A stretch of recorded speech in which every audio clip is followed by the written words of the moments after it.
హల్లెలూయా. So దేవుడు మనల్ని కాపాడినందుకు మీకు ఎంతమందికి తెలుసలేదో ఈ 9 నెలల్లో ఎంతోమంది చనిపోయారు. First accidents, train accidents, flight accidents, ఇంట్లో హార్ట్ అటాక్ వచ్చి కదా ప్రియులారా, కాలు జారి వేరే వేరే ఇన్సిడెంట్స్ ద్వారా ఆయన వాళ్ళు ప్రాణాలు పోగొట్టుకున్నారు. అండ్ దేవుడు మనల్ని ఆ గుంపులో చేర్చలేదు. మనం ఏదో గొప్పలమనా, సునీత గారు గొప్పలమనా, అది ఆయన కృప కదా ప్రియులారా, అది కేవలం కదా ప్రియులు ఆయన దయ. ఈరోజు మనం బ్రతుకున్నాము, అందరం ఆయన సన్నిధికి వచ్చామంటే నాకు చాలా మంచిగా అనిపిస్తుంది ప్రియులారా. ప్రతి వారం మనం తప్పకుండా దేవుని సన్నిధికి రావడము, అది మనకు దేవుని పట్ల ఉన్న ఆసక్తి, అది మనకు తెలుస్తుంది కదా. దావీదు మాట అంటాడు రాయలు, అదేంటంటే దుప్పి నీటి వాగుల కొరకు ఆశించినట్లు దేవా నా ఆత్మ, నా ప్రాణము నీ కొరకు దాహంగా ఉన్నది, ఆశించుచున్నది. దుప్పి అంటే జింక. ఈ దుప్పి జింక ఎప్పుడు కొద్ది గడ్డిని కడుపు నిండా నీళ్ళు తాగుతుంది. ఎప్పుడు చూసినది వాగు దగ్గరే, నీటి వాగుల దగ్గరే, నది దగ్గర, ఆ చెరువు దగ్గర, ఆ పారుతున్న జలాల దగ్గరే ఉంటుందంట యోచన. నీళ్ళు తాగాల తినేది ఇంత గడ్డి, కానీ అది కడుపు నిండా నీళ్ళు తాగుతుంది. అందుకే సింహాలు, పులులు అన్నీ ఎప్పుడు ఇవి నీళ్ళ దగ్గర ఉంటాయని చెప్పి అక్కడ కాసుకొని ఉంటాయంటారు. ఈ సింహాలు వచ్చిన వెంటనే ఆ జింకలను వేటాడి తినేస్తాయి. ఆ రకంగా మనం కానీ దేవుని సన్నిధి కొరకు ఆసక్తిగా దాహంగా రావాలి. ఎవరు ఆత్మకు వాళ్ళు జవాబుదారి అన్నట్టుగా మనందరము ఎవరెవరు ఆత్మకు వాళ్ళే జవాబుదారి. మనందరం ఆసక్తిగా రావాలి. భార్య భర్తను, భర్త భార్యను, తల్లిదండ్రులు పిల్లల్ని, పిల్లలు తల్లిదండ్రులు ప్రోత్సహించాలి. మనం వెళ్దాం రండి, దేవుని సన్నిధికి వెళ్దాం రండి, దేవుణ్ణి స్తుతించుకుందాం రండి అని మనం ఒకరినొకరు ప్రోత్సహించాలి. బైబిల్లో రాయబడింది కదా, ఒకరినొకరు మీరు ప్రోత్సహించుకుంది, ఒకరినొకరు మీరు పురికొల్పుకోండి, ఎన్కరేజ్ ఈచ్ అదర్. ఒకరినొకరు మనం ఎంకరేజ్ చేయాలంట. వేడి జయంతిని పిల్లల్ని ప్రేరేపించాలంట. పోదాం రెడీగా. ఈరోజు దేవుని సన్నిధికి వెళ్ళాలా, మనం 6 రోజులు మనం పని చేసుకోవాలా, 7వ రోజు విశ్రాంతి తీసుకునే రోజు ఈరోజు మనం దేవుడిని స్తుతించాలని చెప్పి మనం ఒకరినొకరు మనము పురికొల్పాలంట. మన పిల్లలను పిల్లల తల్లిదండ్రులను, లేకపోతే తల్లిదండ్రులు పిల్లలకు వాళ్ళు ప్రోత్సహించినప్పటికీ మనకు దీవెన. సో కాబట్టి ప్రియులను గుర్తుపెట్టుకుందాము, మనందరూ వ్యక్తిగతంగా ఆసక్తిగా ఆయన సన్నిధికి వచ్చినప్పుడు అది మనకెంతో ఆశీర్వాదం. ఎవరు ఆత్మకు వాళ్ళే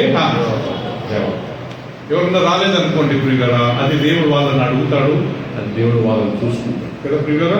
సో కాబట్టి మనం వేరొకరి గురించి కాదు, మన గురించి మనం చూసుకోవాలి. యేసుప్రభువు ఒక మాట అంటాడు, అమ్మల్లారా ఏమని, నా గురించి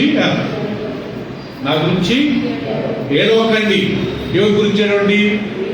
మీ గురించి, మీ పిల్లల గురించి ఏడవండి. అంతే కదా ప్రియులరా. సో ఎవరు వాళ్ళ ఆత్మకి ఏడుస్తేనే మంచిది ప్రియులరా. మనం ఒక ఆత్మ గురించి మనం ఎంతసేపు అని ఏడుస్తాము, ఎంతసేపు అని వాళ్ళ గురించి మనము పెట్టుకుంటాం ప్రియులరా. సో వాళ్ళకి ఆసక్తి లేకపోతే, వాళ్ళకి దాహం లేకపోతే అది మనం ఏం చేసినట్టు అనేది. అందుకే దేవుని వాక్యంలో ఎవరు వ్యక్తిగతంగా దేవుడికి ఇంపార్టెన్స్ ఇస్తే వారిని నేను దీవించువాడను అంటాను. సో ఎవరన్నా ఒకళ్ళు రాలేదనుకోండి ప్రియులరా, మనం ఎంతవరకు కాల్ చేద్దాము, వాళ్ళకి పిలుద్దాము. అప్పటికి వాళ్ళు రాలేదనుకోండి, మనం పెద్దగా మనం పట్టించుకోవాల్సిన అవసరం లేదు. ఎందుకంటే ఎవరు ఆత్మకు వాళ్ళే, చిన్నపిల్లలు కాదు కదండి, మనం అందరం ఎదిగిన వాళ్ళం. కాబట్టి నన్ను వచ్చి అడగకూడదు వాళ్ళు ఎందుకు రావట్లేదని. నేనేం చేస్తాను రాకపోతే కదా ప్రియులరా. సో కాబట్టి ఎవరు ఆత్మకు వాళ్ళ జవాబుదారీ. మనం ఆసక్తి ఉన్నోడు వస్తాం ప్రియులరా. రేపు 2వ రాకడలో మనం ఎత్తబడాలి కదా. వాళ్ళ వీళ్ళని మనం పట్టించుకోకూడదు, మనం పట్టించుకోవాలి ప్రియులరా. ఒక సంఘ కాపరిగా నా డ్యూటీ నేను చేస్తాను.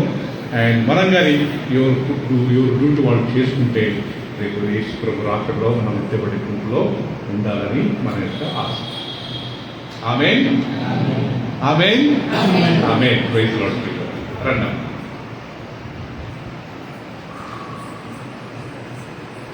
పిల్లలు చాలా మంది ఉంటాయి. సండే స్కూల్ వెళ్తావా?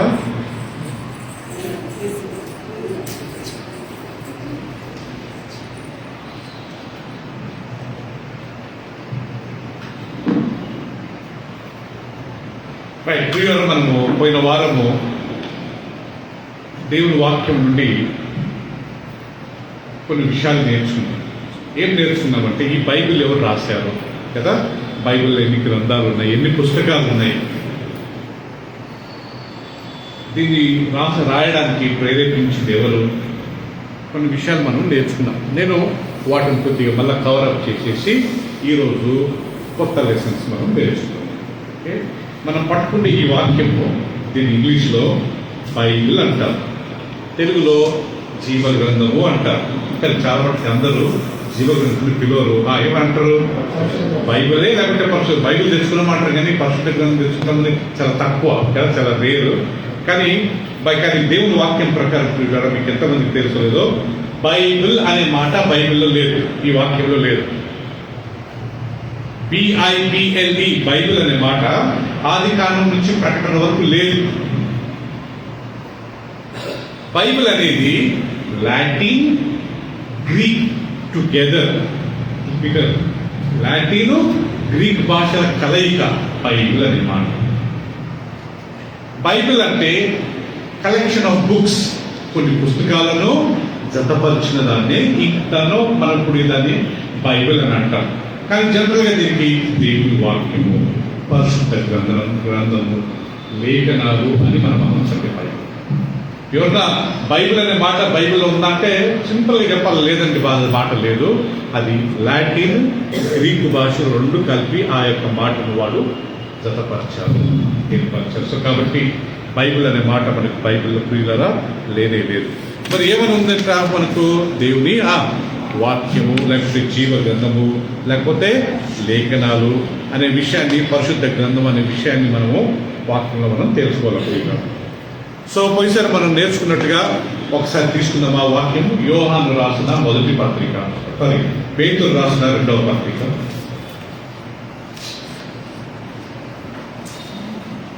పేతురు రాసిన రెండవ పత్రిక మొదటి అధ్యాయము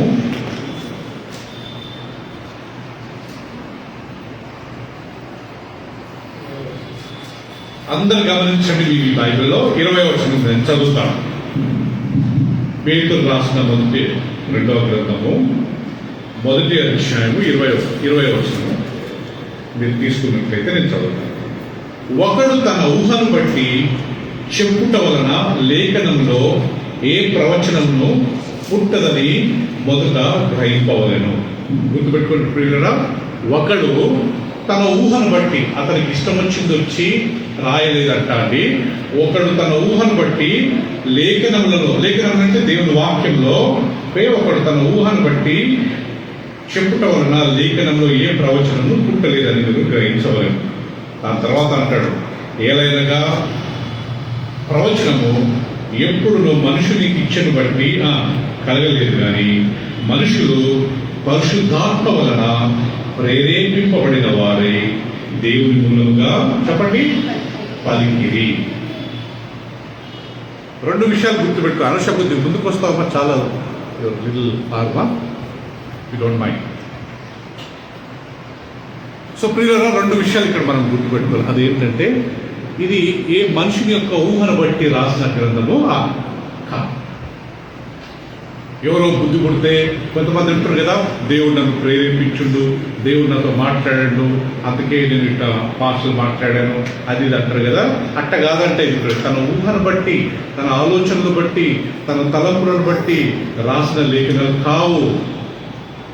ఒకటి తన ఊహను బట్టి, ఒకటి తన అనుభవాన్ని బట్టి. కొంతమంది అనుభవం ఉంటుంది, అనుభవాన్ని బట్టి రాసిన లేఖనాలు కాదంటే. ప్రతి లేఖనము పరిశుద్ధాత్మ దేవుడు ప్రేరేపించాడంట. ఒక వ్యక్తిని పరిశుద్ధాత్మ దేవుడు ప్రేరేపించడం వల్ల ఆ వ్యక్తి కూర్చొని ఆ లేఖనాలు రాశారు. ఇది ఎప్పుడు మనం గుర్తుపెట్టుకోవాలి. ఇది మనుషుల ఊహను బట్టి రాయబడ్డ మాట కాదు. ఇది దేవుని ఆత్మ ద్వారా, పరిశుద్ధాత్మ ద్వారా ప్రేరేపింపబడి రాయబడిన లేఖనము, వాక్యం. ఇప్పుడు రెండో వాక్యం తీసుకుందాం. 2వ తిమోతి గ్రంథము, తిమోతికి రాసిన 2వ పత్రిక,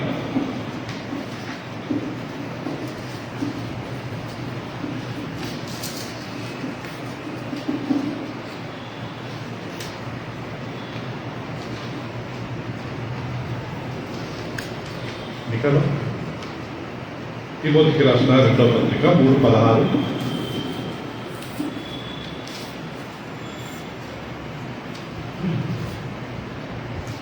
మూడవ అధ్యాయం 16వ వచనం చదువుకుందాం ప్రియులారా. చదువుతాం చూడండి. దైవజనుడు సన్నద్ధుడై ప్రతి సత్కారమునకు పూర్ణముగా సిద్ధపడి ఉండునట్లు దైవావేశము వలన కలిగిన లేఖనము. ఇక్కడ గుర్తుపెట్టుకోండి, దైవావేశము వలన కలిగిన లేఖనము. ఇప్పుడు పేతురు రాసిన గ్రంథంలో ఏముంది? ఏ మనుషుడును తన ఊహను బట్టి రాసిన లేఖనాలు కావి. మరి ఎవరు ప్రేరేపించారంట? పరిశుద్ధాత్మ దేవుడు ప్రేరేపించడం వల్ల వాళ్ళు రాశారు. ఇక్కడ పౌలు ఏమంటాడు తిమోతికి రాసిన పత్రికలో? దైవావేశము. ఇంగ్లీష్లో all scriptures are inspiration of God. దేవుడు ప్రేరేపించాడు. అక్కడ పరిశుద్ధాత్మ దేవుడు ప్రేరేపించాడు, ఇక్కడ దేవుడు ప్రేరేపించాడు అన్న మాట మనం గమనిస్తాం. సో ప్రియులారా, ఆదికాండం నుంచి ప్రకటన వరకు మనం ఎప్పుడు బైబిల్ చదివినా, ఎప్పుడు బైబిల్ విన్నా మనం గుర్తుపెట్టుకోవాల్సింది ఏంటంటే, ఈ లేఖనాలు ఏ మనుషుల వల్ల కలిగినవి కావు. ఏ మనిషి తన ఊహను బట్టి రాసిన మాటలు కావు. వాళ్ళు పరిశుద్ధాత్మ ద్వారా ప్రేరేపింపబడి రాసిన మాటలే. అందుకని ఈ వాక్యానికి ఎంత ఇంపార్టెన్స్ ఉంది? మత్తయి సువార్త 24వ అధ్యాయం 35వ వచనంలో ఈ వాక్యానికి ఎంత ఇంపార్టెన్స్ ఉందో యేసు ప్రభు చెప్పాడు. మత్తయి సువార్త 24వ అధ్యాయము 35వ వచనం ఈ లేఖనాలకి ఎంత ఇంపార్టెన్స్ ఉందో మనం చూస్తున్నాం.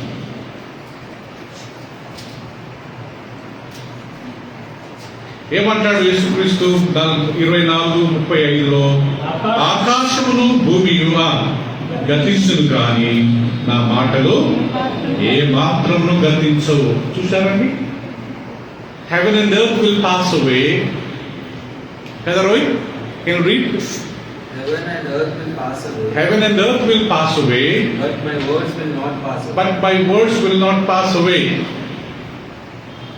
భూమి ఆకాశం సుమా గతించిపోతాయంట, కాలిపోతాయంట, దేవుడు నాశనం చేసేస్తాడంట. ఒక వాక్యంలో రాయబడింది, ఆకాశము ఒకే చుట్టలా దేవుడు మడిచేస్తాడంట. మనము ఒక పేపర్, ఒక బట్టను ఎంత మట్టేస్తామో అలా దేవుడు ఈ ఆకాశం అంతా చుట్టేస్తాడంట. అంటే నాశనం అవుతుంది.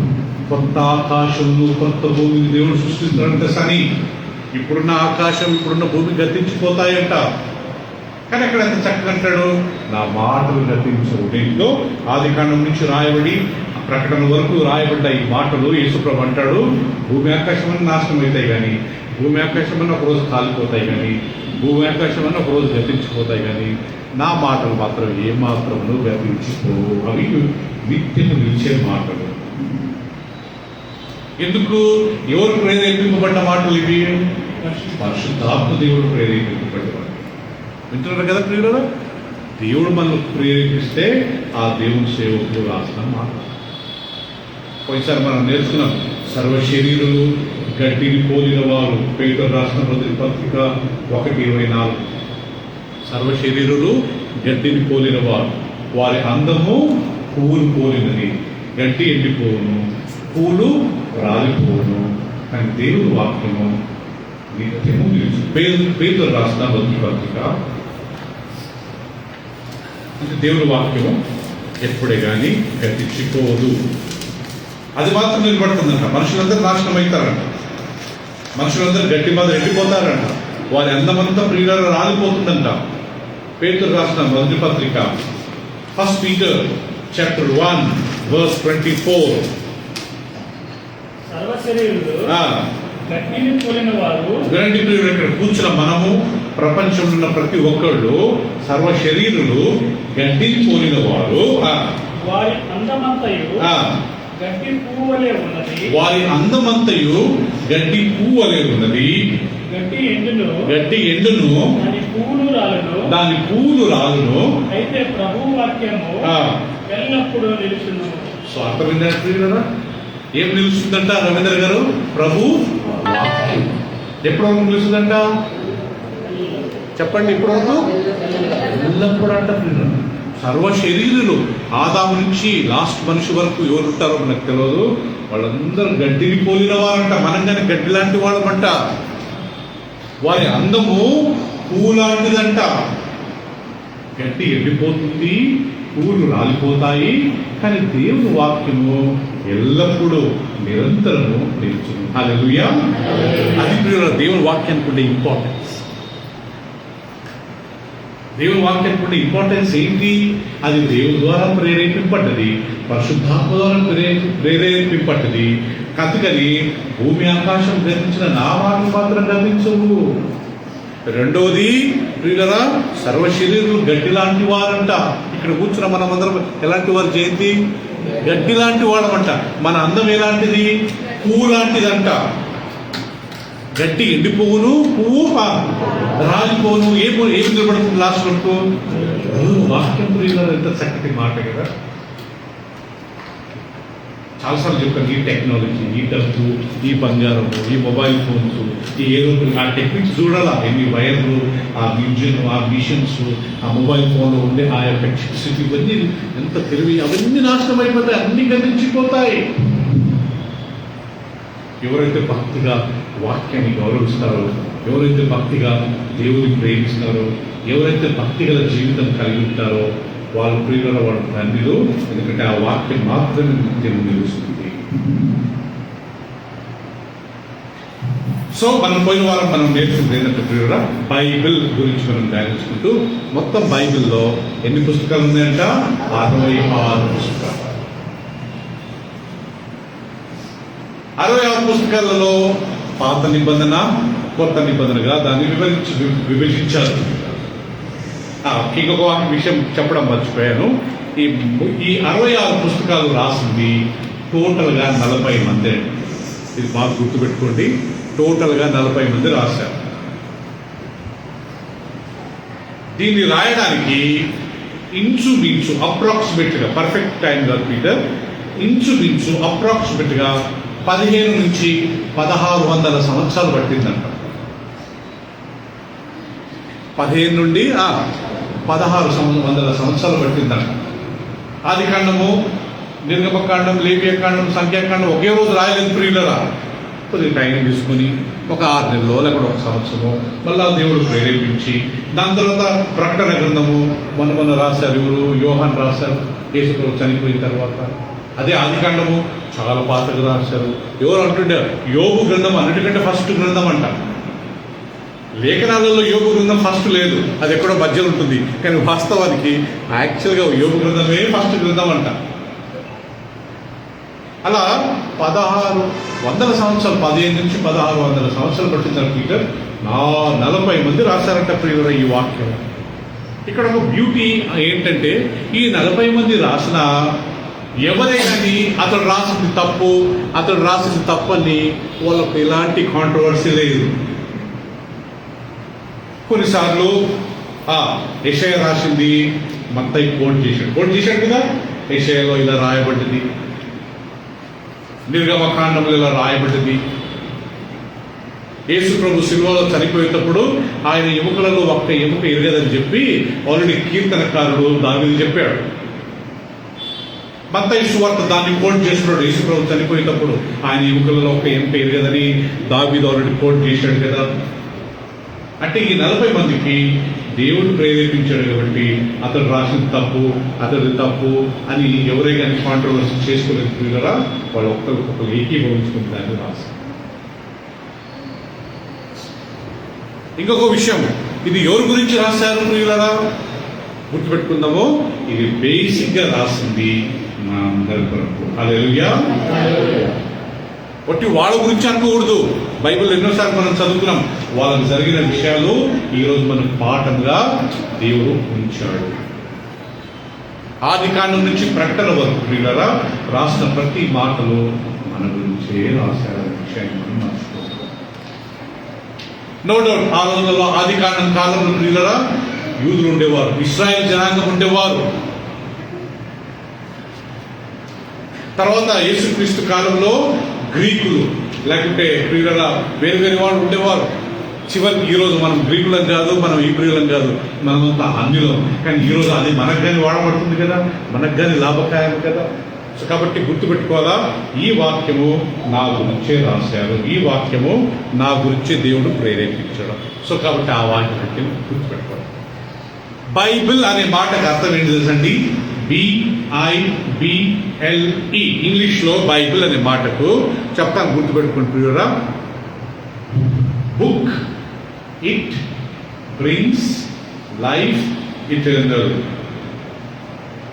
Because I bring life eternal.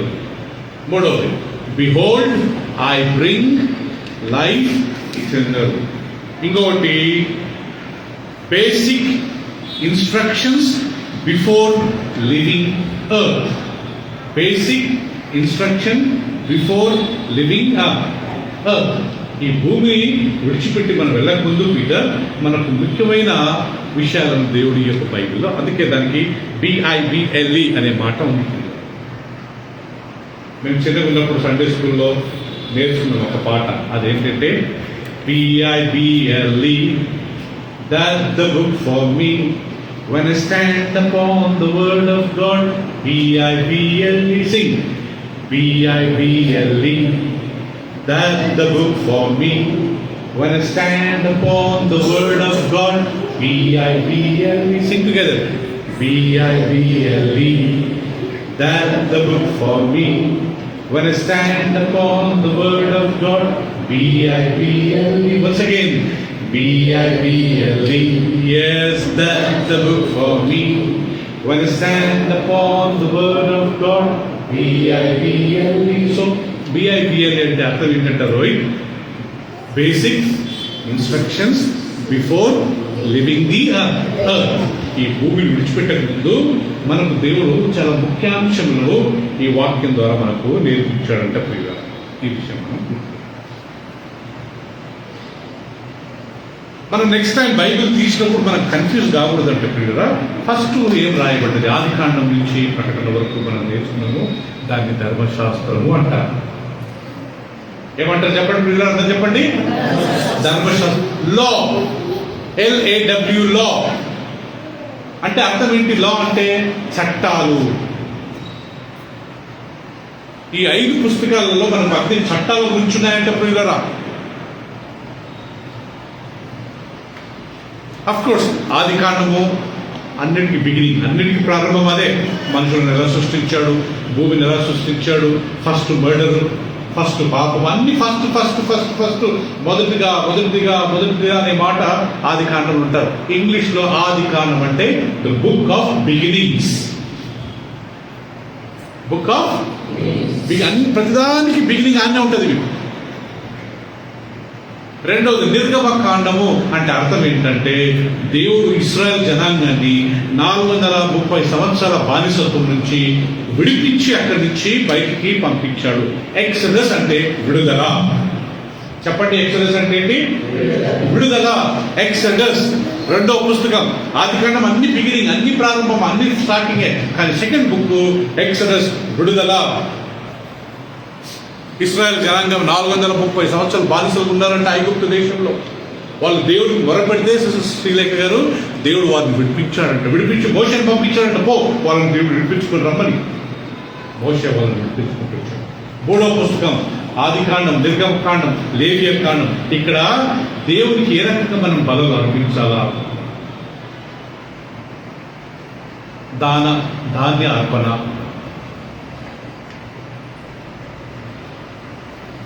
నూనె అర్పణ, కొన్ని అర్పణలు ప్రియుల మొత్తం ఏమేమి చేయాలి అక్కడ క్లియర్గా రాయాలి. నేను పోయిసారి చెప్పాను కదా, ఒంటి మీద బల్లి పెడితే ఏం చేసుకోవాలంట? స్నానం చేయాలంట. ఎవరన్నా డెడ్ బాడీ దగ్గరికి వెళ్ళి, మనం సమాధి దగ్గరికి వెళ్ళి, ఎవరైనా మనం ఫ్యూనరల్కి వెళ్ళామంటే వచ్చి బ్యాక్టీరియా ఉంటుంది. అదేదో పెద్ద ఆచారం కాదు. బ్యాక్టీరియా మనకు వేరటం సోకకుండా స్నానం చేసుకోవడం మంచిది. బల్లి మీద చాలా విష పదార్థాలు ఉంటాయంట ప్రియులరా. అందుకే బల్లి ఒకరు మీద పడ్డ దగ్గర ఉన్న కానీ కొద్దిగా కేర్ఫుల్గా ఉండడం చాలా మంచిది. ఇవన్నీ లేవియ కాండంలో రాయబడ్డాయి ప్రియులరా. కుష్ఠరోగం వచ్చిన తర్వాత దానికి ఏ రకంగా దానికి హీలింగ్ ఇవన్నీ దాంట్లో రాస్తారు. హీలింగ్ అయిన తర్వాత అతను ఏ రకంగా దేవుని సన్నిధికి వెళ్ళి ఓకే ఆ యొక్క యాజకులకు చూపించుకోవాలా, అతను బాగైనందుకు కృతజ్ఞత కానుకలు సమర్పించుకోవాలి, ఇవన్నీ లేవియా కాండంలో రాయాలి. 4వది యోషిత సంఖ్యాకాండము అంటే అర్థం ఏంటంటే దేవుడు ఇశ్రాయేల్ జనాంగాన్ని అక్కడ లెక్క పెట్టాడండి. ఇది యూదా గోత్రం ఇంతమంది, లేవియా గోత్రం ఇంతమంది, యోసేపు గోత్రం ఇంతమంది. సో అక్కడ అన్ని నంబర్సే. మీరు ఎక్కువ లేవియా సంఖ్యాకాండం చూస్తే నంబర్సే. లాస్ట్ ద్వితీయోపదేశ కాండము అంటే అర్థం ఏంటి తెలుసండి? సెకండ్ లా. నిర్గమకాండంలో దేవుడు 10 ఆజ్ఞలు మోషేకి ఇస్తే మోషే వాళ్ళ కిందికి వచ్చి వాళ్ళు విగ్రహాలను చేయడం చూసి వాటిని పగలగొట్టాడు. అందుకు దేవుడు ఏం చేశాడంటే నిర్గమకాండంలో రెండోసారి మళ్ళా ఆయన ఆ కొండ మీద పిలిచి మళ్ళా 10 ఆజ్ఞలు. సో దేవుడు 10 ఆజ్ఞలు ఇచ్చింది ఎన్నిసార్లు అంటే ప్రియులరా? 2 సార్లు. Very good. ఎన్నిసార్లు అంటమ్మా? 2 సార్లు. ఒకసారి ఏమైంది? జయంతి మోషే వెళ్ళి 40 రోజులు ఉపవాసం ఉన్న తర్వాత 10 ఆజ్ఞలు ఇచ్చాడు. ఇక్కడ కిందికి వచ్చే లోపల లోపల ఏమైందంటే కొంతమంది మోషే వెళ్ళి 40 రోజులు అవుతుంది, ఆయన బతికాడు చనిపోయాడు మాకు తెలియదు, అయ్యా మనం ఒక దేవుణ్ణి చేసుకుందాం, యెహోవా దేవుణ్ణి చేసుకుందాం అని చెప్పి వాళ్ళ దగ్గర ఉన్న బంగారం అంతా ఇచ్చి ఆ యొక్క యాజకుడైన ఎవరైనా ఆహారం ఏం చేశాడంట? దేని తయారు చేశాడు? బంగారు దూడను. వాళ్ళు చేసింది యెహోవానే, కాకపోతే ఆ యెహోవాను దేని రూపంలోకి మార్చారు? దూడ రూపంగా. వాళ్ళు ఏ దేవతను పూజించట్లే, యెహోవానే పూజిస్తున్నారు. కానీ దేవుడిని ఆ రకంగా పూజించొచ్చా? ఇంగ్లీష్లో ఒక సామెత ఉంది, worshipping God, true God in a wrong way. నిజమైన దేవుణ్ణి తప్పుడు మార్గంలో ఆరాధించడం, అది కానీ దేవుడు అది విరుద్ధం అంటారు. వాటిని పడగొట్టాడంటండి మోషే చూసి, నేను అక్కడికి వెళ్ళి మీ కొరకు 10 ఆజ్ఞలు తేవడానికి వెళ్తే మీరు విగ్రహాధన చేసుకుంటారని చెప్పి వాటిని పడగొట్టారు. అంటే ఎవరు అంటారు? మోషే చాలా కోపి. తెలిస్తే అరవడము. ఒక స్థలంలో ఏముంది ఆయన గురించి? భూమి మీద మోషే కంటే సాత్వికుడు ఎవరు లేరు. కానీ ఆయన యాక్షన్ చూస్తే సాత్వికుడు ఎదుగుతున్నాడు. 10 ఆజ్ఞలు ఎవరు పడగొడతారా? నేను చాలాసార్లు చెప్పాను, ఎవరో తప్పు చేసి నేను బైబిల్ తీసుకొచ్చి మన చెప్పినట్టు, నేను ఎవరో తప్పు చేస్తే నేను బైబిల్ తిప్పడం పెట్టుకోవాలి. ఎవరో నేను చెప్పిన మాట వినవా అని బైబిల్ చెప్పినట్టుంది అనమాట. అట్టుదన్నాడు మోషే. ఇంకోసారి మోషకి ఎందుకు దేవుడు మోషని పీటర్ కానాన్ దేశాన్ని చూపేదంటే కోపం ఎక్కువ. మోషే ఆ పంటతో ఒకసారి మాట్లాడాడు. రెండోసారి ఈ టెన్షన్కి ఏం తెలవక వెళ్ళి కట్టెతో కొట్టాడు.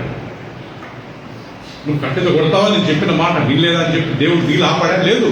నీళ్ళు ప్రజలు తాగాలి కదా, నీళ్ళు ఇచ్చాడు ప్రియులుగా. తర్వాత ఆయన పర్సనల్గా పిలిచి, నువ్వు అందరి ముందు నన్ను అవమానపరిచావు, నేను మాట్లాడమంటే నువ్వు కొడతావా అని చెప్పి అక్కడి నుంచి అక్కడికే చంపేస్తాడు. అంటే ఆయన అక్కడ చనిపోయాడు. ఆయన కానాన్ దేశానికి వెళ్ళలేదు. ఆ ఇస్రాయేల్ దేశంలో నెబో అనే కొండ మీద నుంచి దేవుడు చూపించాడు. అంతే. మీరు ఎప్పుడైనా గోల్కొండ మీదకి వెళ్ళి చూడండి, అక్కడికి వెళ్తే కొంత ఏరియా అంతే కనపడి చూశాడంటే అంతే. పాపం మోషే ఆ కానాన్ దేశానికి వెళ్ళలేకపోయాడు. ఎంత సేవ చేశాడంటే మోషే 40 సంవత్సరాలు గొర్రెలను కాశాడు. అంటే ఈ 40 సంవత్సరాలు ఈ ప్రజలను నడిపించక ముందు గొర్రెలను మేపాడు ఆయన. ఇంకా 40 సంవత్సరాలు రాయలమ్మా ఆయన ఈ ఇశ్రాయేల్ జనాంగాన్ని భరించుకుంటూ సహించుకుంటూ వాళ్ళని అరణ్య మార్గంలో నడిపించుకుంటూ పోయాడు. 40 సంవత్సరాలు ఏంటంటే ప్రియులరా, 40 రోజుల ప్రయాణం అది. కానీ వీళ్ళు దేవుని మాట విననందుకు దేవుడు అక్కడక్కడే తిప్పి ఎన్ని సంవత్సరాలు తిప్పాడంట? 40 రోజులను దేవుడు ఎలాగా మార్చాడంట? 40. అంటే మీరు నా మాట వినరా? ఐగుప్తు దేశం నుంచి బయలుదేరినప్పుడు ప్రియులను మీరు నమ్ముతారు లేదో, 6 లక్షల కాలువలు, 6 లక్షల మంది పురుషులు, మళ్ళీ వాళ్ళ భార్యలు, వాళ్ళందరూ వచ్చారంట. ఆ కానాన్ దేశానికి వెళ్ళే లోపల ఆ ఏజ్లో ఉన్నవాళ్ళు 2 వెళ్ళారంట. అప్పుడు ఈ చిన్న పిల్లలంతా పెద్దగా అయ్యారు, వాళ్ళు వెళ్ళారు. కానీ ఆ పెద్దలంతా వెళ్ళలేకపోయారంట. ఎందుకు చెప్పండి ప్రియులరా? ఒకటి, వాళ్ళు చెడును ఆశించారు. కొరింథీయులకు రాసిన పత్రిక 10వ అధ్యాయం. వారు వ్యభిచారం చేశారు, వారు విగ్రహారాధన చేశారు, వారు దేవుని మీద సనిగారు, వారు దేవుని శోధించారు. గుర్తుపెట్టుకుందాం ప్రియులరా, అందువలన దేవుడు వారిని ఆ కానాను దేశానికి తీసుకెళ్ళాడు. ఇద్దరు వెళ్ళారంట, యెహోషువ, రెండోది కాలేబు. సో ప్రియులరా, ఆది కాండము బిగినింగ్స్, నిర్గమకాండము విడుదల, లేవ్యకాండము బలులు, నాలుగోది సంఖ్యాకాండము సంఖ్యలు లెక్కించడం ఇశ్రాయేలు గోత్రాలు, ఐదోది ద్వితీయోపదేశ కాండం అంటే రెండవ ధర్మశాస్త్రం 10 ఆజ్ఞలు దేవుడు. ఈ 5 పుస్తకాలను ఏమంటామంట ప్రియుల మనము? ధర్మశాస్త్రం. నెక్స్ట్ టైము ఆది కాండం, నిర్గమకాండం, లేవ్యకాండం, సంఖ్యాకాండం, ద్వితీయోపదేశ కాండం అని చెప్పినప్పుడు ఎక్కడుంటాయి? ఇక్కడ ఉంటాయా? ఎక్కడుంటాయి ప్రియులరా? ఫస్ట్ లో ఉంటాయి. ఇంటెక్స్ చూడకూడదు కదా. కొంతమంది ఇండెక్స్ మరీ ఇండెక్స్ ఫస్ట్కి వెళ్ళి చూస్తుంటారు, ఆది కాండం ఎక్కడ ఉంది. మనం అంతగానే బేసిక్ తెలియకుంటే కదా, అది కష్టం. ఓకే, అది మనకే మంచిది కాదు. సో అయినంత వరకు make sure that we don't go to index. ఇంక మనకు తెలవకుంటే వేరే మార్గం లేదు కాబట్టి ఇండెక్స్కి వెళ్ళాలి. అందుకే తెలవడానికి మనం ప్రయత్నం చేయాలి. రెండో గ్రంథం పేరు, రెండో సెక్షన్ పేరు హిస్టరీ. రెండో దాని పేరు ఏం పేరు అంటే ప్రియులరా? హిస్టరీ. హిస్టరీ అంటే చరిత్ర. ఏంటి ఆ చరిత్ర? ఒకసారి చెప్పండి ప్రియులరా. చరిత్రలో 12 పుస్తకాలు ఉంటాయి. నేను దీన్ని జ్ఞాపకం పెట్టుకోండి. ధర్మశాస్త్రంలో ఎన్ని పుస్తకాలు ఉంటాయి? 5. చెప్పండి ప్రియులరా, ఎన్ని? 5. చరిత్రలో 12. చెప్పనా పేర్లు? చెప్పండి. యెహోషువ, న్యాయాధిపతులు, రూతు, మొదటి సమూయేలు, రెండవ సమూయేలు, మొదటి రాజులు, రెండవ రాజులు, మొదటి దీన వృత్తాంతాలు, రెండవ దీన వృత్తాంతాలు, నెహెమ్యా, ఎజ్రా, తర్వాత ఎస్తేర్. ఎన్నైనా ప్రియులరా? 12 పుస్తకాలు. దే ఆర్ కాల్డ్ హిస్టరీ, చరిత్ర, ఇతిహాసము. అక్కడ ఏం రాయబడింది? బైబిల్ చదువుకున్న వాళ్ళకి ఇది ఉంటుంది, అర్థమవుతుంది. బైబిల్ చదవకుండా మనం ఏదో టైం పాస్ చేసుకున్నాం అనుకోండి, నేను చెప్పేది వేస్ట్. ప్రతి క్రైస్తవుడు, ప్రతి ప్రభురాత్రి వల్ల తీసుకునే వ్యక్తి, ప్రతి వ్యక్తి యేసు ప్రభు తెలుసుకున్న వ్యక్తి ఈ లేఖనాల గురించి కానీ తెలుసుకోవాలని ప్రియులారా. బైబిల్లో ఏముందో మనం తెలియకుంటే మనం ఏం నమ్మగలుగుతాం ప్రియులారా? మనం ఏం విశ్వసించగలుగుతాం ప్రియులారా? 12 books, they are called history. పోయినసారి మనం నేర్చుకున్నాం కదా. ఏమున్నాయి ఈ పుస్తకాలలో? ఏ రాజు ఎప్పుడు జన్మించాడు, ఆయన ఎన్ని సంవత్సరాలకు రాజు అయ్యాడు, ఆయన ఎన్ని సంవత్సరాలు పరిపాలించాడు, ఆయన ఏ రాజులను చంపేశాడు, ఆయన యొక్క రాజ్యంలో లేకుంటే ఆయన పరిపాలనలో ఏమేమి అద్భుతాలు జరిగాయి, ఏమేమి ఘోరాలు జరిగాయి, ఇవన్నీ ఈ పుస్తకాలలో చరిత్ర. It's history. ఆయన కుమారుడు ఈయన, ఈయన కుమారుడు ఆయన. ఇంకొక మాట చెప్పాలంటే మేఘన, బైబిల్ ఓల్డ్ టెస్ట్మెంట్ బేసిక్గా యూదుల గురించి, ఇశ్రాయేల్ గురించి, హీబ్రీల గురించే రాయబడ్డది. ఇందాక చెప్పినట్టుగా వాళ్ళ గురించి కదా, మనకు కాదనుకోవద్దు. అది వాళ్ళకి రాయబడ్డది, కానీ ఈరోజు అది మనకు లాభకరము కదా. వాటి నుంచి మనం నేర్చుకుంటాం. ఏ రాజు ఎక్కడ పుట్టాడు, ఏం చేశాడు. So they are called history, historical books. ఎన్ని historical books? 12. So next time యెహోషువ అంటుందలే, ఫస్ట్ లా అయిపోయిన ధర్మశాస్త్రం అయిన తర్వాత స్టార్ట్ అవుతుంది కదా ప్రియులారా. సో నెక్స్ట్ టైం బైబిల్ తీయడానికి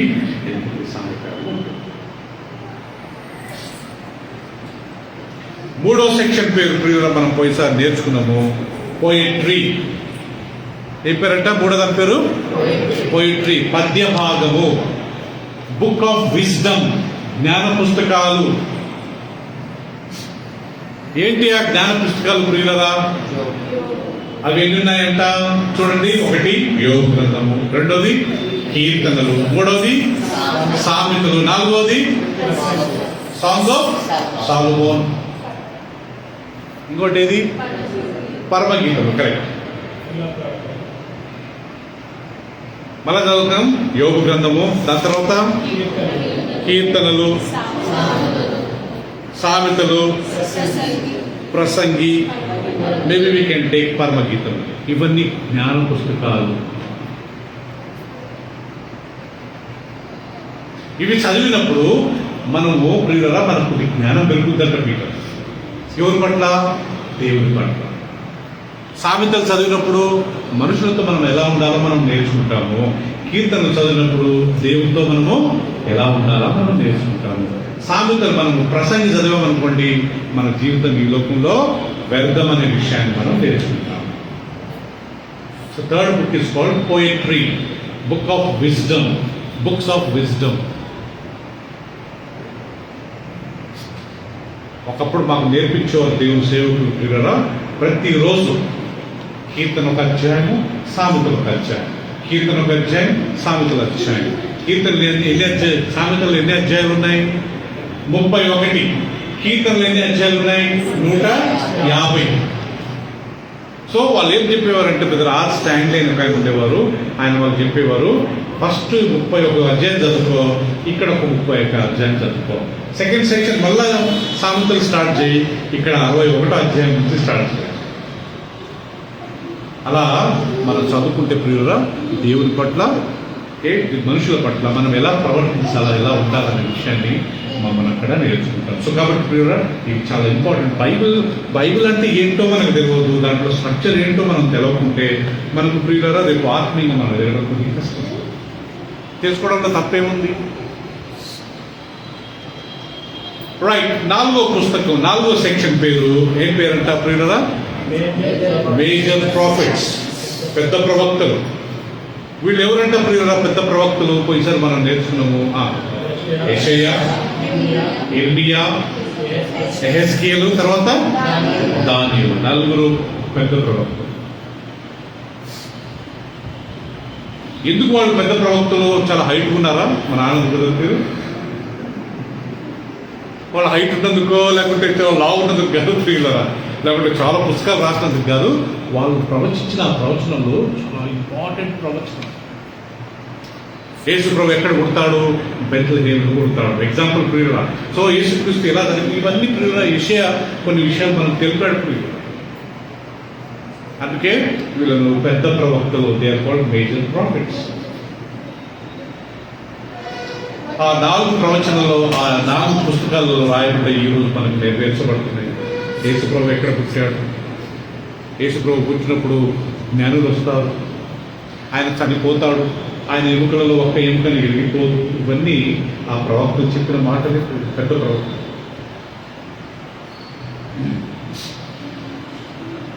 అవి ఎక్కడ ఉంటాయంటే ప్రియురా మనకు ప్రసంగి తర్వాత, పరమగీతం తర్వాత ఈ 4 పుస్తకాలు మనం చూడగలుగుతాం. లాస్ట్కు పోయినసారి మనం నేర్చుకున్నాము ఇంకొక సెక్షన్ ఎంత చిన్న ప్రవక్తలు. మళ్ళా గుర్తుపెట్టుకోండి, పెద్ద చిన్న అంటే పొట్టేళ్ళు అది కాదు ఇక్కడ ప్రియుల. చిన్న ప్రవక్తలు అంటే వాళ్ళ అధ్యాయాలు చిన్నగా ఉన్నాయని కాదు, ఓకే కొన్ని ప్రవచించారు కానీ వీళ్ళంతా కాదు. కానీ వాళ్ళు కానీ ఇంపార్టెంటే, అవునా కదా ప్రియులు? ఎవరు వాళ్ళు ప్రియులరా ఈ యొక్క చిన్న ప్రవక్తలు అంటే? మనం ఒకసారి చూసుకుందాం వాళ్ళ పేర్లు. దేవదనం చెప్పండి. దేవదనం మీ ఇండెక్స్ చూసి చెప్పుకోండి, నో ప్రాబ్లం. మీ బైబిల్ ఇండెక్స్ చూసుకోండి, చెప్పండి ప్రియులరా.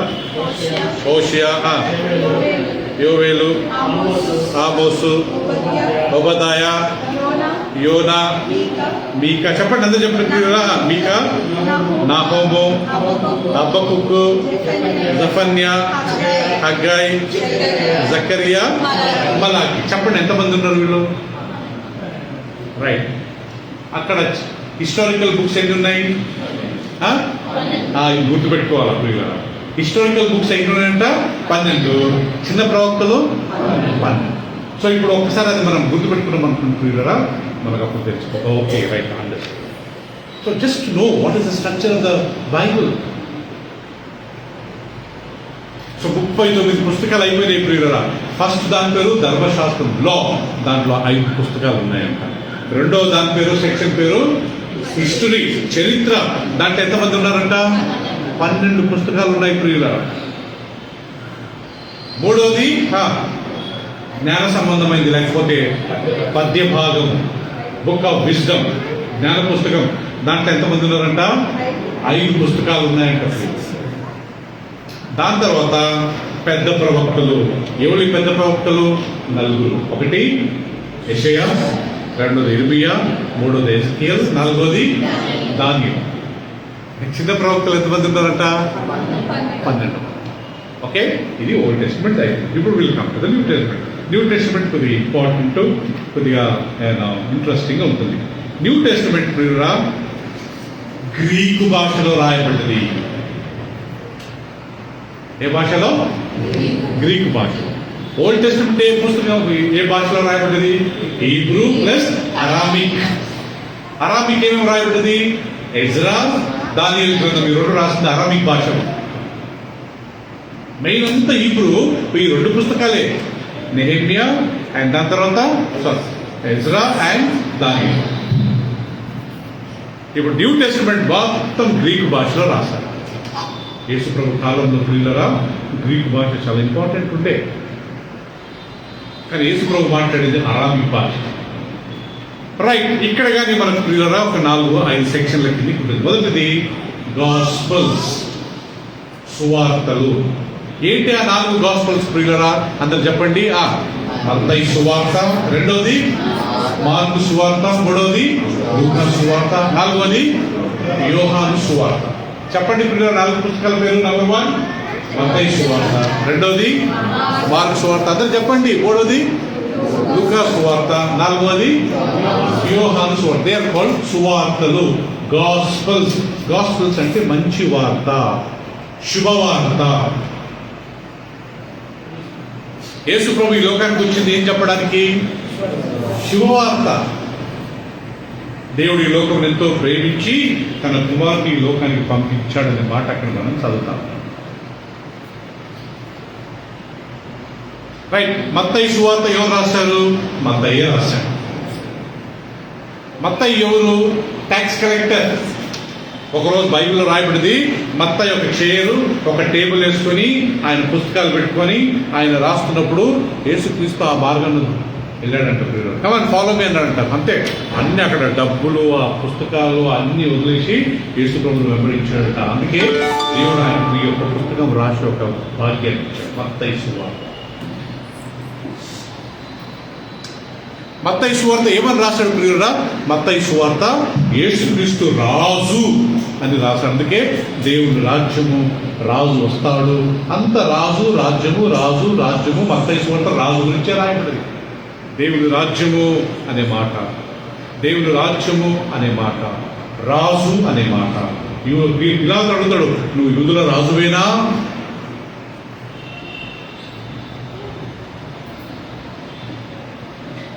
రెండోది ప్రియులారా మార్కు సువార్త. మార్కు ఎవరు? ఆయన కానీ యూదుడే, ఆయన కానీ ఇశ్రాయేలుడే. ఆయన ప్రొఫెషన్ క్లియర్గా మనకు తెలియదు కదా ప్రియులారా. ఆయన ఆ పుస్తకం రాశాడు. ఆయన ఏమని రాశాడు ప్రియులు? అక్కడ యేసుక్రీస్తు మనుష్య కుమారుడు. ఎవరి కుమారుడు?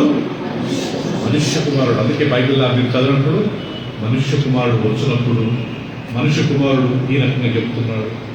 అంటే యేసుక్రీస్తు దేవుడే, కానీ ఈ లోకంలో పుట్టినప్పుడు ఎలా ఉండే? ఆయన మనుషులుగా ఉన్నాడు. అందుకే ఆయన గురించి మనుష్య కుమారుడు గురించి. మూడోది లూకా సువార్త. లూకా ఎవరంటే డాక్టర్. బైబిల్లో శ్రీలేఖ గారు ఆయన ఒక్కడే యూదుడు కాడు. ఎవరు? లూకా. ఆయన అన్యుడు. మరి ఏ అన్యుడో మనకు తెలియదు, కానీ he was not a Jewish man. ఈయన 2 పుస్తకాలు రాశాడు. ఒకటి లూకా సువార్త, రెండోది అపోస్తుల కార్యములు రాసింది లూకానే. Sunny you got it? లూకా ఏమని రాశాడు? యేసు ప్రభువుని ఏ రకంగా ప్రజెంట్ చేశాడు? దేవుని కుమారుడు.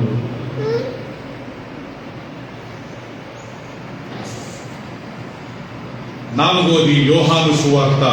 అక్కడ యేసు ప్రభు గురించి ఆయనే దేవుడు అన్నట్టుగా రాశాడు. గుర్తుపెట్టుకోండి, మత్తయి యేసు ప్రభువుని ఏ రకంగా ప్రజెంట్ చేశాడు? రాజు, కింగ్. మార్కు మనుష్య కుమారుడు. మూడవది లూకా దేవుని కుమారుడు. యోహాను డైరెక్ట్ గా యేసుక్రీస్తే దేవుడు. ఆదియందు వాక్యం ఉండెను, వాక్యము దేవుని యుద్ధను, ఆ వాక్యమే. చూసారా అక్కడ యేసు ప్రభు అందుకే నేనే మార్గము, నేనే సత్యము, నేనే జీవము, నేనే ఈ లోకానికి వెలుగు, నేనే సామాన్యంగా నేనే అనే మాట యెహోవా దేవుడు ఒక్కడే వాడాడండి ఓల్డ్ టెస్టమెంట్ లో. నేనే అదే మాట ఇక్కడ ఎవరు అంటున్నారు? యేసు ప్రభు. అదే యోహాను సువార్తలో నేనే మార్గం, నేనే సత్యము, నేనే తండ్రి యొద్ద నుంచి వచ్చాను, నేనే అబ్రహాము నా దినాన్ని చూడగలిగాడు, ఇదిగో సాల్మోన్ కంటే గొప్పవాడు, ఇదిగో యోనా కంటే గొప్పవాడు. సో యోహాను సువార్తలో ప్రియులారా యేసుక్రీస్తు దేవునిగా ఎవరు అంటుండే మీరు ఎవరికైనా నిజంగా సువార్తను ప్రకటించాలంటే యోహాను సువార్త బుక్ ఇయ్యాలంట. ఒకరోజు యూదుడు ఒక ట్రైన్లో ఎవరో ఒక బ్రదర్ వాక్యం చెప్తూ యూదుడు ఉన్నాడంట. అతను చెప్తే షట్ యువర్ మౌత్ అని అన్నాడంట ప్రియులారా. ఆయన లాస్ట్ యోహాను సువార్త నువ్వు చదవమన్నట. ఆయన చదివిన తర్వాత యువర్ పీపుల్ చీటింగ్ అస్. ఇక్కడ యోహాను సువార్తలో యేసు ప్రభు దేవుడు అన్నట్టుగా ఉంది, నా వద్దన్నట్టు. ఇప్పటికి యూదులలో ప్రాబ్లం, యూదులు యేసు ప్రభుని నమ్మరండి. శిలువలో యేసు ప్రభుని చంపింది ఎవరు? యూదులే. మాకు ఈయన వద్దు, బరబ్బని ఇవ్వండి. అందుకే ఇశ్రాయేలు ఎంతో సఫర్ అయ్యేది తెలుసండి. ఐగుప్తు దేశంలో వాళ్ళు బానిసలుగా ఉండే, సిరియా దేశంలో బానిసలుగా ఉండే, రోమియో దేశంలో బానిసలుగా ఉండే, బాబిలోన్ దేశంలో బానిసలుగా ఉండే, ఇరాన్ ఇరాక్ ఆ ప్రాంతంలో వాళ్ళు బానిసలుగా ఉండే, జర్మనీ కింద కదా జర్మనీలో హిట్లర్ ఎంతో మంది 40-60 లక్షల మంది యూదులను చంపించాడు. ఇప్పటికీ ఇజ్రాయెల్ దేశంలో సమాధానం ఉందా ప్రియులారా? ఎందుకంటే వాళ్ళు ఇప్పటికీ యేసు ప్రభువుని నమ్మరండి.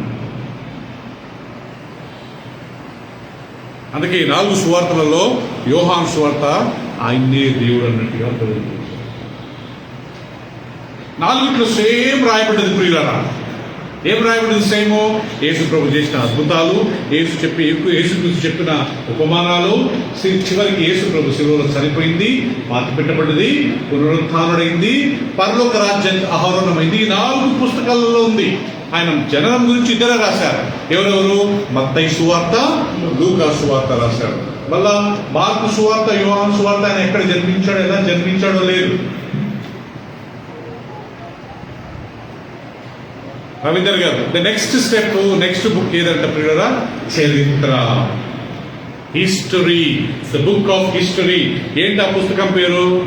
అపోస్తుల కార్యములు. బాగా వినండి ప్రియులారా, దాన్ని మనం సువార్త అనము, దాన్ని హిస్టరీ, బుక్ ఆఫ్ హిస్టరీ, అపోస్తుల కార్యములు, the acts of the apostles. యేసు ప్రభు చనిపోయిన తర్వాత 12 మంది శిష్యులు ఎక్కడెక్కడికి వెళ్ళారు, ఎలా సువార్తను ప్రకటించారు, ఎలా హీలింగ్ జరిగాయి, ఎన్ని సంఘాలు స్థాపించాడు, ఇవన్నీ ప్రియుల మొత్తం చరిత్ర.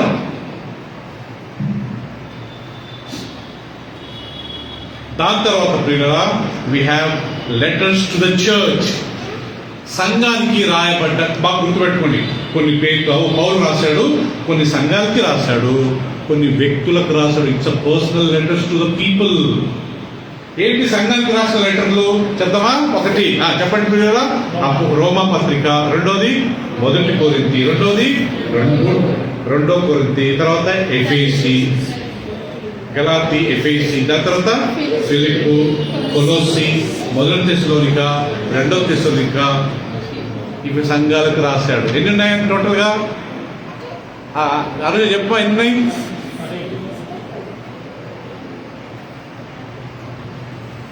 నానా, Romans, 1 Corinthians, 2 Corinthians, Galatians, Ephesians, Colossians, Ephesians, తర్వాత ఫిలిపియన్స్, కొలోషియన్స్, 1 తెస్సలోనియన్, 7. ఎన్ని ఉన్నాయి? 9. సో ఇవి సంఘానికి రాశాడు.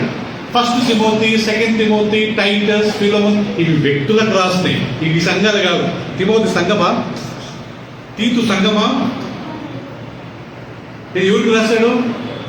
వ్యక్తులకు రాశాడు. సో ప్రియులారా, సంఘానికి రాసిన ఎన్ని పుస్తకాలట? 9. గుర్తుపెట్టుకోండి, అవి పత్రికలు. అంటే కొద్దిగా ఈ పత్రికలు ఎవరికంటే సంఘంలో ఎదగడానికి చాలా సహాయపడుతుంది. దాని తర్వాత వ్యక్తులకు రాసిన పత్రికలు. ఎవరా వ్యక్తులు? తిమోతి, తీతు, మూడవది ఫిలిప్పీ.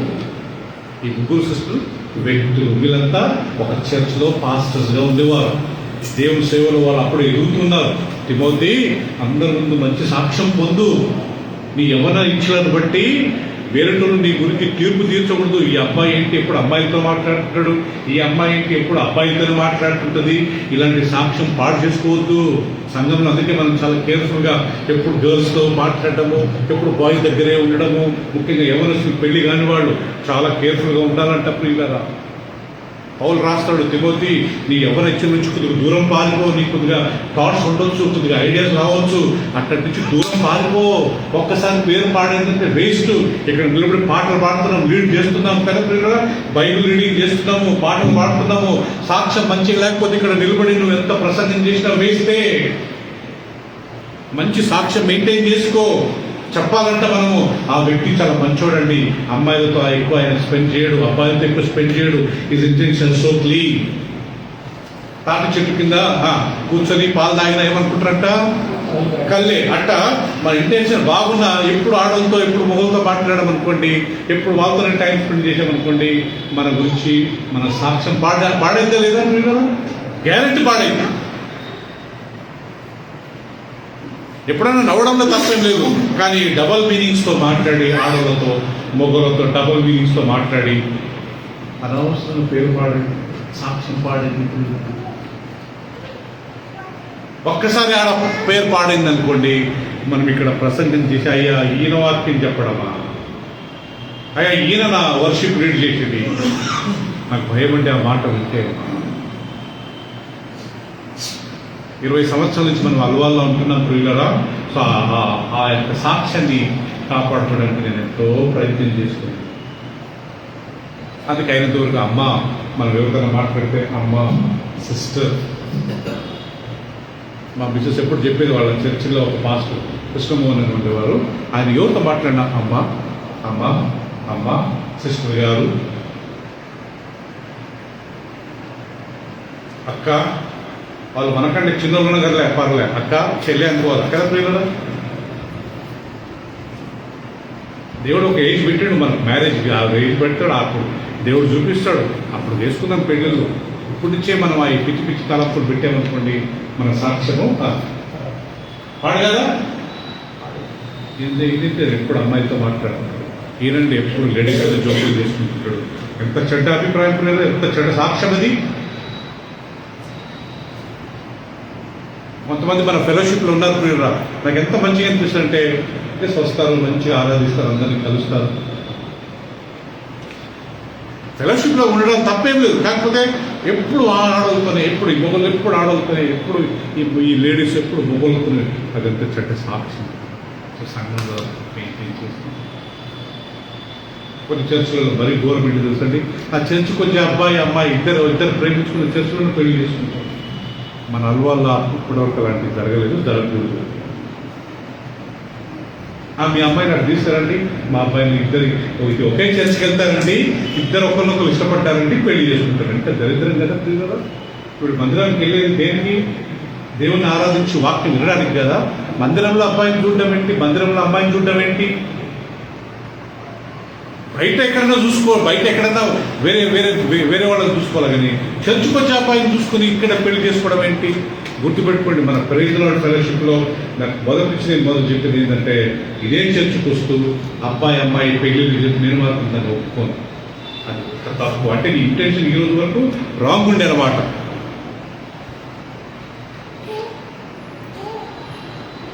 మంచి సాక్షి పేతురు. పౌలు రాస్తున్నాడు తిమోతికి, తిమోతి నీ ఎవరిని నుంచి పారిపో, your young man. Sister praise Lord, అమ్మ ప్రైజ్ లార్డ్ కదా ప్రియులరా. అందుకే ఎవరు అంటే తెలుగులో మనం పేరు పెట్టుకునేటప్పుడు అమ్మ అమ్మ అని పేరు పెట్టుకోవాలంట. మరి అమ్మ, మార్తమ్మ, సువార్తమ్మ, సునీతమ్మ కదా సిస్టర్ గారు. అలా పెట్టుకున్నప్పుడు మనకు పిలిచేటోళ్ళకి కానీ చివరంతా రాయలమ్మ, పిలిచేటోళ్ళకి కానీ ఏం తలంపులు రావు, చెడు తలంపులు.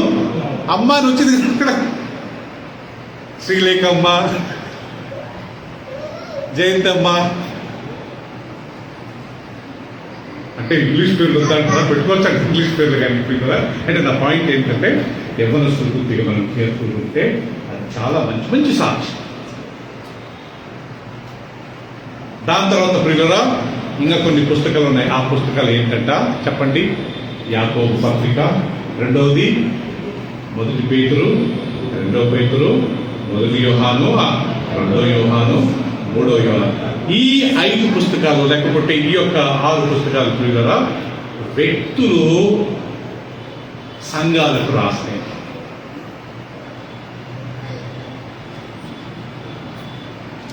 హీబ్రూస్ గానే ఉంది ప్రియులరా, హీబ్రూ గానే సంఘానికి రాసిందే. కానీ నేను చెప్పేది యాకోబు పత్రిక, మొదటి యోహాను, రెండో యోహాను, మూడవ యోహాను, యూదా, ఈ 5 పుస్తకాలు వ్యక్తులు రాసినారు. ఈ వ్యక్తులు యూదా ఎవరు? యేసు ప్రభు సొంత సహోదరుడు. యాకోబు ఎవరు? యేసుక్రీస్తుకు తోడపుట్టిన తమ్ముడే. పేతురు 12 మంది శిష్యులలో ఒకడు. యోహాను 12 మంది శిష్యులలో ఒకడు కదా ప్రియులరా. యూదా ఆయన ప్రియులరా యేసుక్రీస్తుకు సొంత సహోదరుడు. లాస్ట్ పుస్తకం పేరు ఏం పేరు అండి? న్యూ టెస్టమెంట్ లాస్ట్ పుస్తకం పేరు ఏం పేరు? ప్రకటన. అంటే ఫ్యూచర్ హిస్టరీ, భవిష్యత్తులో జరగబోయే ఒకే చరిత్ర గురించి రాయండి. మనం హిస్టరీ అంటే ఏం చదువుకుంటాం? పరిమళ గద్దించినే చదువుకుంటాం. కానీ ప్రకటన చదివారనుకోండి గద్దించినే కాదు, జరగబోయే చరిత్ర దాంట్లో రాయండి. సో ప్రియులరా మనం ఏది చదువుకోవాలంటే మనకు మొత్తం ఆదికాండం నుంచి ప్రకటన 66 పుస్తకాలు మనకు ముఖ్యమే. నన్ను అడిగినట్లయితే సామెతలు, కీర్తనలు ఒక అధ్యాయం కాదు. నన్ను అడిగినట్లయితే న్యూ టెస్టమెంట్ ఒక 2 అధ్యాయాలు, ఓల్డ్ టెస్టమెంట్ 2 అధ్యాయాలు, న్యూ టెస్టమెంట్ 1 అధ్యాయం రోజు చదువుతున్నాం అనుకుంటే ఆనంద్ గారు మనం 1 year లోపల మేబీ ఒక 2-3 అధ్యాయాలు ఇంకా ఎక్స్ట్రా చదువుతున్నాం అనుకోండి. నేను పోయిన వారం చెప్పాను కదా, ఒక సిస్టర్ దానికి రాశారు, బ్రదర్ నేను ఇప్పుడు 13 సార్లు బైబిల్ చదివాను. ఆమె మొత్తం బుక్ బైబిల్ రాసి సిస్టర్. నేను ఎవరిని అడగానండి చేతులు ఎత్తండి అని. బైబిల్ చదివేవారు ప్రతి ఒక్కరు బైబిల్ చదువుతున్నారు. రోజు పొద్దున్నే లేస్తుందిలే ఫస్ట్ డ్యూటీ ఏంటంటే రోజు బైబిల్ చదువుకోవాలా, ప్రేయర్ చేసుకోవాలా. చాలా పెద్ద రోజులకి పడుకోక ముందుగా ఈ బైబిల్ చదువుకొని ప్రార్థన చేసుకుంటే అది నాకు చాలా చేస్తుంది. ఈ 5 పుస్తకాలు నేను నెక్స్ట్ వీక్ ఒక పేపర్ ఇస్తానండి. నేను దాన్ని మొత్తం డిజైన్ చేస్తున్నాను. జస్ట్ అది మన బైబిల్లో పెట్టుకుందాము. నెక్స్ట్ టైం మనం చదువుతున్నప్పుడు అది తీసుకొని చూసుకుంటే కొద్దిగా ఐడియాస్ దేవుడు ఇచ్చిన వాక్యం తీసి ఆమె.